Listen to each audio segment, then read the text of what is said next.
साईं राम, प्रिय साधक बंधुओं, साईं महिमा स्तोत्र एक अद्भुत और चमत्कारी स्तुति है जिसमें 15 श्लोकों के माध्यम से श्री साईनाथ की दिव्य महिमा, करुणा और कृपा का गान किया गया है।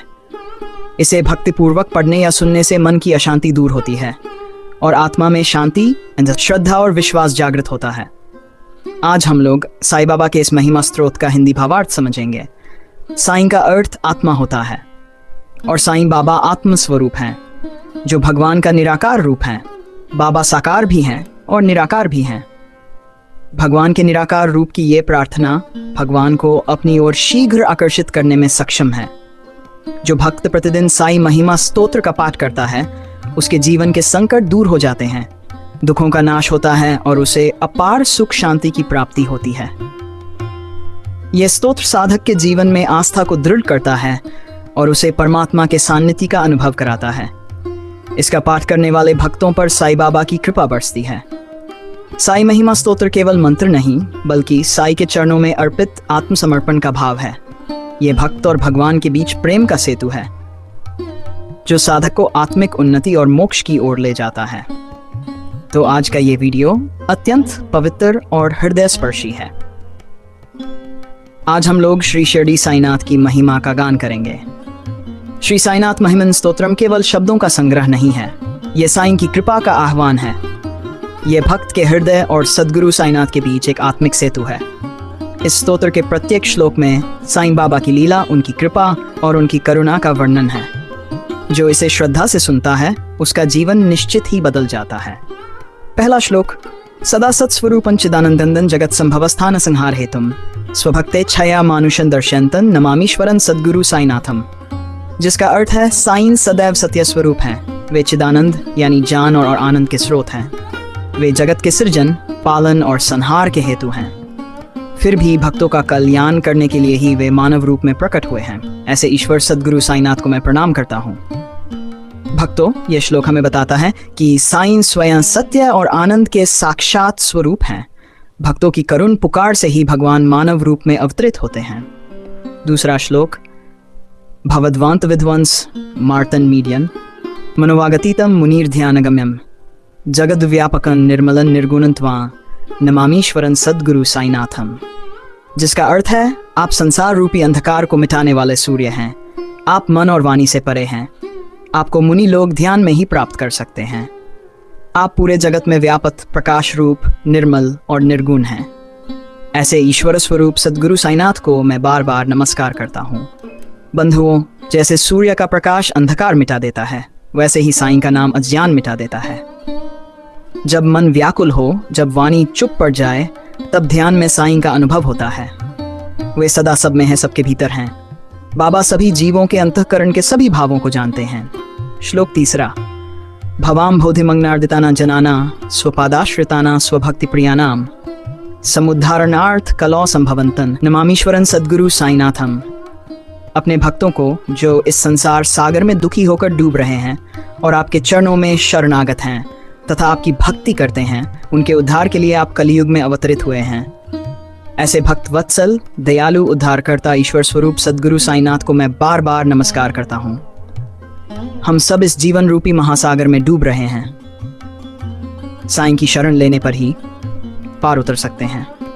कलियुग में यही उनकी महान कृपा है। वे हर भक्त का हाथ पकड़कर उसे पार ले जाते हैं। चौथा श्लोक, सदा निम्ब वृक्ष से मूलाधिवासात् सुधास्त्राविनं तिक्तम पैप्रियंतम तरुं कल्पवृक्षाधिकं साध्यंतं नमामीश्वरं सद्गुरु साईनाथम, जो सदा नीम के वृक्ष के नीचे रहते थे। उस वृक्ष का कड़वा रस भी आपके सानिध्य से मीठा हो गया और उस नीम के वृक्ष को भी आपने कल्प वृक्ष से भी बढ़कर बना दिया। ऐसे ईश्वर स्वरूप सद्गुरु साईनाथ को मैं कोटि कोटि प्रणाम करता हूँ। भक्तों, ये नीम का वृक्ष केवल एक पेड़ नहीं था, वह साईं की उपस्थिति से कल्प वृक्ष बन गया। साईं बाबा के चरण भक्तों के लिए कल्प वृक्ष बन गया। जिस भक्त ने वहां प्रार्थना की, उसकी मनोकामना पूरी हुई। इसीलिए कहते हैं, जहां साईं है वहां कड़वाहट भी अमृत बन जाती है। सदा कल्प वृक्षस्य तस्याधिमूले भवद्भाव बुद्ध्या सपड़्यादि सेवाम नृणा कुर्वताम भुक्ति मुक्ति प्रदंतन नमामीश्वरन सद्गुरु साईनाथम, जिसका अर्थ है जो लोग श्रद्धा से साईं के चरणों रूपी उस कल्प वृक्ष की यानी साईं के चरण की सेवा करते हैं उन्हें भोग और मोक्ष दोनों प्राप्त होते हैं। ऐसे दयालु, कृपालु और सबकी मनोकामना पूर्ण करने वाले ईश्वर स्वरूप सद्गुरु साईनाथ को मैं बार बार नमस्कार करता हूँ। भक्तों, सामान्य वृक्ष केवल छाया और फल देता है, लेकिन साईं के चरण वह कल्प वृक्ष है जहाँ भक्ति करने से संसार के सुख भी मिलते हैं और मोक्ष भी मिलता है। यानी भक्ति में किसी का नुकसान नहीं, केवल लाभ ही लाभ है। छठा श्लोक। अनेकाश्रुताते लीला विलासै समाविष्कृतेशान भास्वत प्रभावम अहम भावहीनम प्रसन्नात्म भावम नमामीश्वरन सद्गुरु साईनाथम, जिसका अर्थ है आपकी अनगिनत लीलाओं और चमत्कारों से आपकी महिमा प्रकट होती है। आप अहंकार रहित और सदा प्रसन्नचित्त रहते हैं। मैं ऐसे ईश्वर रूप सद्गुरु साईनाथ को सादर प्रणाम करता हूँ। बाबा के इन लीलाओं के माध्यम से उनके भीतर का ईश्वर का तेज, शक्ति, दिव्यता पूर्ण रूप से प्रकट हो जाती थी। उनकी शक्ति, उनका तेज, उनका प्रभाव ईश्वर से कम नहीं है। वे पूर्णत ईश्वर स्वरूप हैं। साईं बाबा में मैं या मुझे जैसा कोई अहंकार नहीं था। वे हमेशा कहते मालिक है, सब उसकी इच्छा से होता है। सच्चे गुरु अपनी शक्ति का डिंडोरा नहीं पीटते, बल्कि अहंकार रहित होकर सेवा करते हैं। उनकी विनम्रता ही उनकी सच्ची महानता है। ये भगवान का दिव्य गुण है। भगवान सबके कारक होते हुए भी कभी अहंकार नहीं रखते। श्लोक 7। सताम विश्रमाराम एवाभिरामन सदा सज्जन संस्तुतन सन्नमधि जनामोदम भक्तभद्र प्रदंतन नमामीश्वरन सद्गुरु साईनाथम। आप सत्पुरुषों के लिए विश्राम स्थली हैं। सज्जन सदा आपकी स्तुति करते हैं। आप भक्तों को आनंद और मंगल प्रदान करते हैं। ऐसे ईश्वर स्वरूप सद्गुरु साईनाथ को मैं विनम्रतापूर्वक प्रणाम करता हूँ। भक्तों, जब मन थक जाए तो केवल साईं का नाम लेना। उनकी शरण में आकर साधु और सज्जन भी विश्राम पाते हैं। भक्तों के लिए वे आनंद का सागर हैं।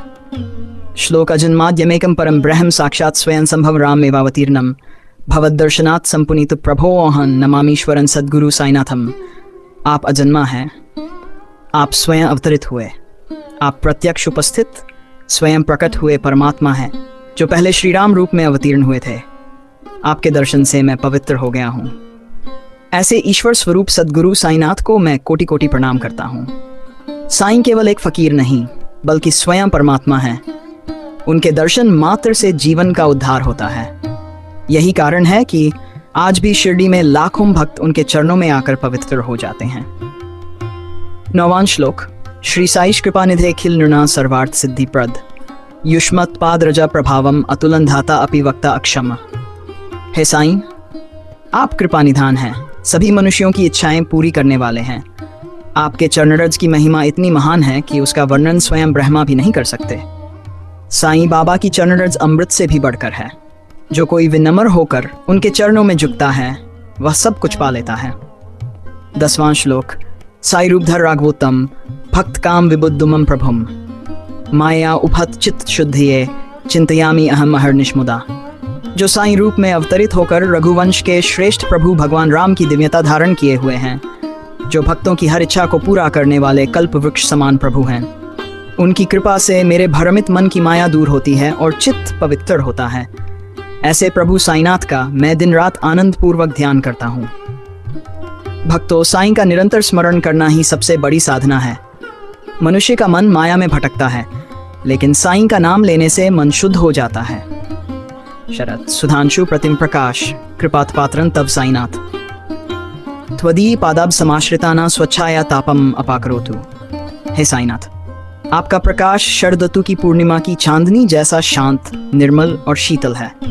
आपकी कृपा उन सभी भक्तों पर सहज ही बरसती है जो आपके चरणों में आश्रय लेते हैं। हे प्रभु, जो भी आपकी शरण में आता है, उनके जीवन के दुख, चिंताएं, कठिनाइयां और मानसिक ताप आपकी करुणामयी छाया से दूर हो जाएं। 12वां श्लोक। उपासना देवत साईनाथ स्तवैर्म्य उपासनिना स्तुतस्त्वम रमन मनो में तव पादयुग में भृंगो यथाब्जे मकरंद लुब्ध। हे साईं, आप मेरे उपासना देवता हैं। जैसे भौंरा कमल के रस में डूबा रहता है, वैसे ही मेरा मन आपके चरणों में रम जाए।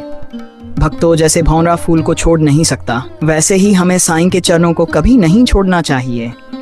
उनके चरणों में ही जीवन का रस है। श्लोक 13। अनेक जन्मार्जित पाप संक्षयो भवेत भवत पाद सरोज दर्शनाथ क्षमस्व सर्वान अपराध पुंस्कान प्रसीद साईश गुरो दयानिधे। अर्थ, आपके चरण दर्शन से अनेक जन्मों के पाप नष्ट हो जाते हैं। हे करुणा निधान गुरु साईं, मेरे सब अपराध क्षमा कीजिए। 14वां श्लोक। श्री साईनाथ चरणामृत पूत चित्तास तत्पाद सेवन रता सततंच भक्त्या संसार जन्य दुरित औद विनिर्गतास्ते कैवल धाम परमन संवापनुवंती। अर्थ, जो लोग सदैव साईं के चरणों की सेवा करते हैं उनके हृदय पवित्र हो जाते हैं। वे संसार के दुखों से मुक्त होकर परम धाम को प्राप्त करते हैं। साईं के चरण ही मोक्ष का द्वार है। उनकी भक्ति करने वाला इस संसार से मुक्त होकर परम धाम को प्राप्त करता है। 15वां श्लोक। स्तोत्रम एतद् भक्त्या यो नर तन्मना सदा सद्गुरो साईनाथस्य कृपापात्रम भवेत् ध्रुवम। अर्थ, जो कोई इस स्तोत्र का श्रद्धा और भक्ति से पाठ करता है वह निश्चित ही सद्गुरु साईनाथ की कृपा का पात्र बनता है। प्रिय भक्तों, यह स्तोत्र केवल पढ़ने के लिए नहीं बल्कि जीवन में उतारने के लिए है। जो इसे नित्य भक्ति से पढ़ता है उस पर साईं की असीम कृपा होती है। और अंत में यह प्रार्थना भी करें, करचरण कृतन वा कायजं कर्मजं वा श्रवणेन जं वा मानसन वा अपराधम विदितं वा सर्वमेतक्षम स्व। जय जय करुणाब्दे श्री प्रभु साईनाथ। हे करुणा सागर साईनाथ, मेरे हाथ पांव, वाणी, मन, कान, आंख या विचार से यदि जाने अनजाने कोई अपराध हुआ हो तो कृपया क्षमा कर दीजिए। आपकी जय हो, आपकी जय हो। आइए हम सब अपने जीवन में इस स्तोत्र नित्य पाठ करें, अपने हृदय को साईं के चरणों में समर्पित करें। फिर देखिए, जीवन का हर कड़वा अनुभव नीम से अमृत बन जाएगा। जय साईं राम। साईनाथ की कृपा से सबका जीवन मंगलमय हो, सबका भला हो, सबका उद्धार हो। ओम साईं राम।